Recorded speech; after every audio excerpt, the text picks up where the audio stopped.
So they have to know about clauses, and an independent clause is a sentence. It has a subject and a predicate. A compound sentence has two independent clauses. It can actually have more, but it has to have at least two, and they are usually, those two clauses are usually joined by a fanboy, but you have semicolon taking the place of a coordinating conjunction as well. A dependent clause is also referred to as a subordinate clause. It includes a subordinating conjunction, a subject, and a verb. That dependent clause does not express a complete thought because it begins with one of these subordinating conjunctions. So it doesn't make sense. As he left the house. If we took off the word as, he left the house, then you have an independent clause. But it's the presence of that subordinating conjunction that makes it dependent on the independent clause. And here's an example, two examples from Nya's Long Walk, where you have the dependent clause followed by the independent clause, and another example where you have an independent clause followed by a dependent clause.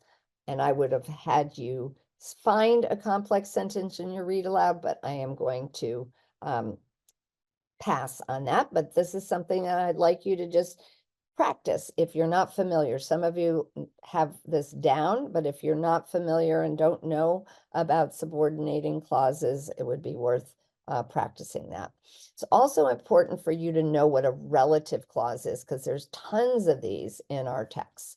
And relative clauses, which a relative clause is a dependent clause, it follows a noun, but in this case, it follows a noun. You have Anne Marie admitted to herself that she was glad to be an ordinary person who would never be called upon for courage.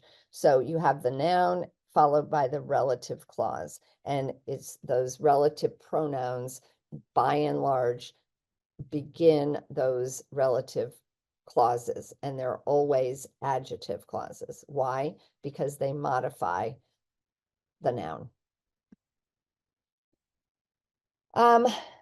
I'm looking again and pacing what I'm doing here. This is a really great little video. It's on our YouTube channel of paragraph shrinking, because this is something that we want our students to be able to do, is to take a paragraph, find the most important information and shrink it to 10 words or less. So they're basically getting the gist. And it's a cute video. Like I said, you can find it on our YouTube channel, where the child has to find the first step, find the most important who or what, then tell the most important thing about the who or what, and say the idea in 10 words or less.